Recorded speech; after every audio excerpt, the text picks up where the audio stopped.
Or why don't you be even more brutally honest and tell the world that the majority of the elected officials in this country are initiates in satanic secret society cults, which are co-conspirators with which are pawns of the Vatican to re-establish the Roman Catholic Church's long-lost preeminence in this globe.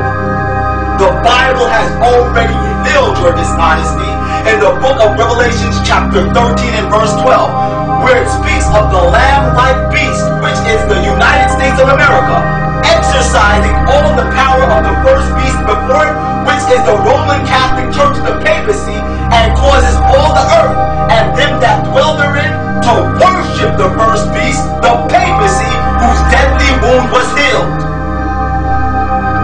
Why don't you tell the people that this act has been set in place preparatory for the union of church and state in America to persecute those who will keep the commandments of God and the testimony of Jesus Christ, when the Vatican makes sure that Sunday legislation is mandatory in our country? For it is the mark of their church's authority, not of God's, for it can be found nowhere in this holy world. Why don't you let the people know that truth?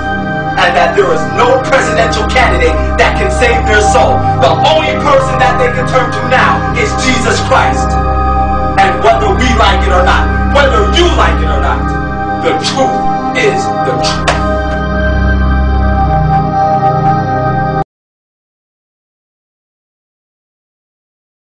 People have their crosses in life. Exactly, that's true. So that's true. At the moment I have the cross of nicotine, at least until I don't accomplish partially my mission. Okay, well, you're going to gain victory over that cross. If I get back my son, maybe I stop smoking.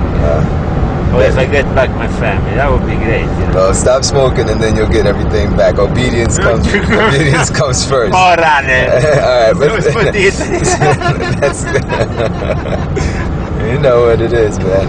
I know. But okay, let's talk about. Let me ask you a question. I wanted to ask you this. What role does the Clinton family play in the New World Order? You know, what titles does Hillary hold? I mean, what secret societies is she a part of? Is she involved in satanic occult worship herself? Yeah, she's also very much into shamanism. Huh? Shamanism, you say? Yeah. Shamanism. Yeah. Okay. You know any details on that, or? Yeah, well, that she was healed by the shaman. But no, Hillary is a very manipulative person. She is not really. I think she's the classical Satanist that doesn't believe Satan exists, and for that reason, she's even more possessed by Satan than anybody else. What you just said is a reality. The moment Satan makes you believe he doesn't exist, he has accomplished his biggest mission. What you're saying is exactly what I say.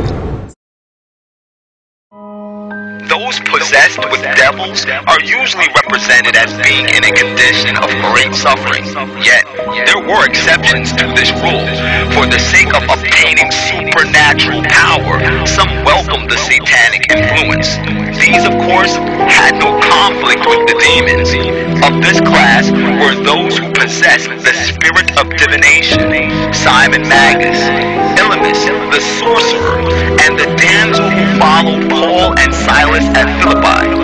None are in greater danger from the influence of evil spirits than are those who, notwithstanding the direct and ample testimony of the scriptures, deny the existence and agency of the devil and his angels.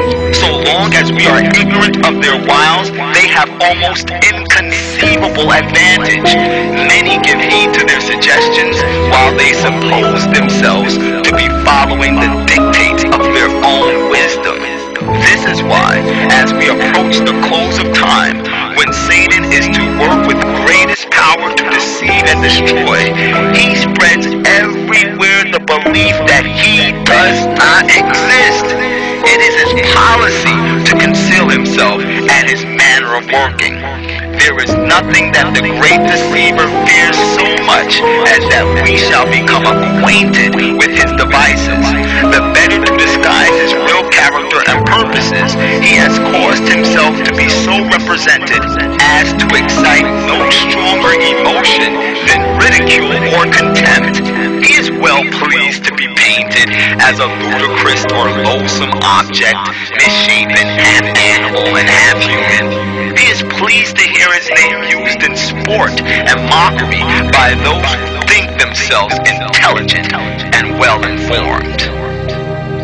Great controversy. Page 516 and 517.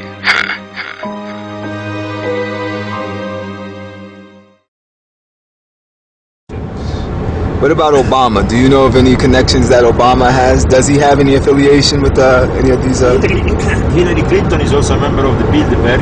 Right. CFR, Right. Council of Foreign Relations member. She says she's not a Bilderberger, but she is. She says she's a CFR. She also says she's a CFR because that's official. And as well as Obama, they're both Council of Foreign Relations. Council of Foreign Relations is a creation of the Trilateral Pact. So it's Israel, Britain, and USA. The New World Order that they hashed up together with the Vatican is under the control of people like Henry Kissinger or people like Rockefeller. All the Rothschilds were still very influential in the CFR. Now there is part of the Rothschild family that prefers Hillary, and part of the establishment, even within certain families like the Rockefeller, who is starting to wonder if Hillary is the right choice. So we have Obama as a very important candidate because Obama represents also Prince Hall Freemasonry that is trying to get accepted in a wider manner in the last few years since recognition from the United Grand Lodge of England. You said Obama's trying to get recognition for Prince Hall Freemasonry. Yeah, because Prince Hall Freemasonry is already since the last... Is he initiated in Prince Hall Freemasonry? Yes. He's now apparently been receiving the 33rd degree honorary title in Washington at the end of last year.